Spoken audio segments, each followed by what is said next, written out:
শুরুতেই যে খবর দেখাবো, চম্পাহাটিতে বাজি কারখানায় ফের বিস্ফোরণ, ঝলসে গেলেন মহিলা। চম্পাহাটির হারালে বাজি কারখানায় বিস্ফোরণের ঘটনায় আশঙ্কাজনক অবস্থায় মহিলাকে আনা হয়েছে বাঙুর হাসপাতালে। এই মুহূর্তে খবর, ৩ জন আহত হয়েছে। চম্পাহাটিতে বাজি কারখানায় ফের বিস্ফোরণ, ঝলসে গিয়েছেন এক মহিলা, ৩ জন আহত হয়েছেন। চম্পাহাটির হারালে বাজি কারখানায় বিস্ফোরণ হয়েছে, আশঙ্কাজনক অবস্থায় মহিলাকে আনা হয়েছে বাঙুর হাসপাতালে। এলাকায় চাঞ্চল্য। চম্পাহাটির খবর আপনার দেখাচ্ছি, যেখানে বাজি কারখানায় বিস্ফোরণ হয়েছে। চম্পাহাটিতে বাজি কারখানায় ফের বিস্ফোরণ, ৩ জন আহত হয়েছেন। এই বিস্ফোরণের ঘটনায় ঝলসে গেলেন মহিলা সহ ৩ জন। চম্পাহাটির হারালে বাজি কারখানায় বিস্ফোরণ হয়েছে, আশঙ্কাজনক অবস্থায় মহিলাকে আনা হয়েছে বাঙুর হাসপাতালে।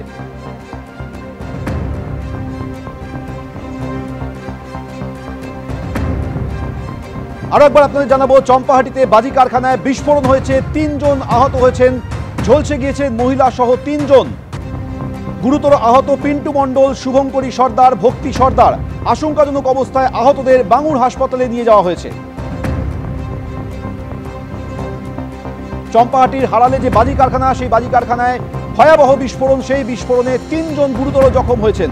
ঝলসে গিয়েছেন মহিলা সহ ৩ জন। তাদের ইতিমধ্যেই বাঙুর হাসপাতালে নিয়ে যাওয়া হয়েছে। হিন্দল দে আমাদের প্রতিনিধি এই মুহূর্তে রয়েছে, সরাসরি বিস্তারিত বলবে। হিন্দল।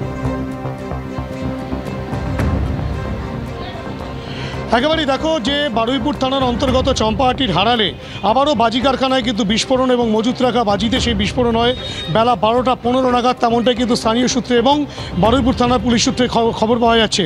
এবং এই ঘটনায় বিস্ফোরণের মাত্রা এমনটাই ছিল এবং এতটাই অগ্নিসংযোগের ঘটনা ঘটে যে শঙ্করী সর্দার নামে বছর 64 এক বৃদ্ধা, তিনি কিন্তু গুরুতর আহত হয়েছেন এবং তাকে অগ্নিদগ্ধ অবস্থায় এমআর বাঙুর হাসপাতালের এমার্জেন্সিতে নিয়ে আসা হয়েছিল। এবং এখানে যেহেতু বার্ন ইউনিট রয়েছে, এখান থেকে এমার্জেন্সি থেকে তাকে কিছুক্ষণ আগেই সেই বার্ন ইউনিট কিন্তু স্থানান্তরিত করা হয়েছে। এবং পুলিশ সূত্রে এটাও জানা যাচ্ছে যে আরও 2 জন তারাও কিন্তু এই অগ্নিদগ্ধ হয়েছে। কিভাবে এই বিস্ফোরণ ঘটলো, মজুদ রাখা বাজিতে বিস্ফোরণ ঘটেছে নাকি বাজি তৈরি করতে গিয়ে বিস্ফোরণের ঘটনা ঘটেছে, সেই বিষয়টা কিন্তু খতিয়ে দেখা হচ্ছে।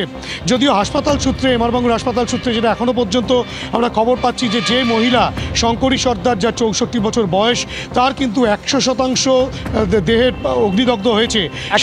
হিন্দল, তুমি আমাদের সঙ্গে থাকো। আপনারা এই মুহূর্তে ঘটনাস্থলের ছবি দেখছেন, যেখানে চম্পাহাটিতে বাজি কারখানায় বিস্ফোরণ হয়েছে। এই ঘটনায় 3 জন আহত হয়েছেন, ঝলসে গিয়েছেন, তাদেরকে হাসপাতালে নিয়ে যাওয়া হয়েছে। হিন্দল দে আমাদের সঙ্গে এই মুহূর্তে রয়েছে। হিন্দল, তুমি যা বলছিলে। একেবারে সৌমেন, তোমাকে বলে রাখি, 3 জন, সেই 3 জনের মধ্যে গুরুতর আশঙ্কাজনক অবস্থায় যে মহিলাকে নিয়ে আসা হয়েছে তার নাম শঙ্করী সর্দার, তার বয়স 64 বছর বয়স। বারুইপুর থানার অন্তর্গত চম্পাহাটির হারাল, যেখানে বাজি তৈরি হয়, সেই বাজি তৈরির যে একটি কারখানা, সেই বাজি কারখানায় কিন্তু আচমকাই বিস্ফোরণের ঘটনা ঘটে এবং অগ্নিসংযোগের ঘটনা ঘটে। এবং সেই আচমকা বিস্ফোরণ এবং অগ্নিসংযোগের ঘটনায় মোট 3 জন আহত হয়েছে, তেমনটাই প্রাথমিকভাবে পুলিশ সূত্রে খবর পাওয়া গেলেও ইতিমধ্যেই যেই ছবি আমরা এমআর বাঙুর হাসপাতালে পেয়েছি, যে শঙ্করী সর্দার নামে বছর 64 সেই মহিলাকে নিয়ে আসা হয়েছে। এবং হাসপাতাল যেটা জানিয়েছে যে সেই শঙ্করী সর্দারের শরীরের 100% অংশ কিন্তু পুড়ে গিয়েছে। তারপরেও তার চিকিৎসা চালানোর চেষ্টা চালাচ্ছেন চিকিৎসকেরা, যেহেতু তার অবস্থা যথেষ্ট আশঙ্কাজনক। তাকে এমার্জেন্সি থেকে বার্ন ইউনিটে শিফট করা হয়েছে সবেমাত্র। এই যে গোটা ঘটনা, সেই গোটা ঘটনার তদন্ত প্রক্রিয়া বারুইপুর থানার পুলিশ করছে। কেননা তুমি জানো, এর আগেও আমরা দেখেছি যে চম্পাহাটির হারালে বারংবার বিস্ফোরণের ঘটনা ঘটেছে, সেই নিয়ে বিস্তর তদন্ত হয়েছে, বেশ কয়েকজন ধরপাকড়ের ঘটনা ঘটেছে। তারপরে মহেশতলা নুঙ্গিতে সেখানেও বিস্ফোরণের ঘটনা ঘটেছে, সেখানেও মৃত্যুর ঘটনা ঘটেছে। এবং যে চিত্র ধারাবাহিকতা দেখা যাচ্ছে যে একের পর এক বাজি কারখানায় কিন্তু বিস্ফোরণের ঘটনা ঘটছে। এবং যেহেতু সবসময় উৎসবের মরশুমে বাজি তৈরির একটা চাপ থাকে, বিশেষত কালী পুজোর সময় বা সেই দুর্গাপুজোর সময়, সেই সময় কিন্তু সেই চাপ থাকে। কিন্তু এই আজ যে ঘটনা ঘটলো, সেক্ষেত্রে কি এই বড়দিন উদযাপনের ক্ষেত্রে যে শব্দবাজি তৈরি করা বা অন্যান্য যেসব বাজি, সেই বাজি তৈরি করতে গিয়ে কি বিস্ফোরণ, নাকি মজুদ বাজি যেগুলো ছিল সেই তাতেই বিস্ফোরণ, সমস্ত বিষয়টাই কিন্তু তদন্ত সাপেক্ষ। ইতিমধ্যেই অগ্নিদগ্ধ অবস্থায় সেই মহিলাকে এমআর বাঙুর হাসপাতালে নিয়ে আসা হয়েছিল এবং তাকে এমার্জেন্সি থেকে বার্ন ইউনিটে শিফট করা হয়েছে। এবং আরও বাকি 2 জন, তাদেরও অবস্থা খানিকটা আশঙ্কাজনক রয়েছে, তেমনটাই প্রাথমিকভাবে পুলিশ সূত্রে জানা যাচ্ছে। গোটা ঘটনায় কিন্তু আবারও প্রশ্ন উঠছে যে এই বাজি তৈরির ক্ষেত্রে, বাজি মজুত রাখার ক্ষেত্রে আদৌ কতটুকু নিরাপত্তা বজায় রাখা হয় বা কতটা আইন মোতাবেক এই ব্যবসা চলছে, সমস্ত বিষয়টাই কিন্তু তদন্ত সাপেক্ষ, তেমনটাই পুলিশ সূত্রে খবর।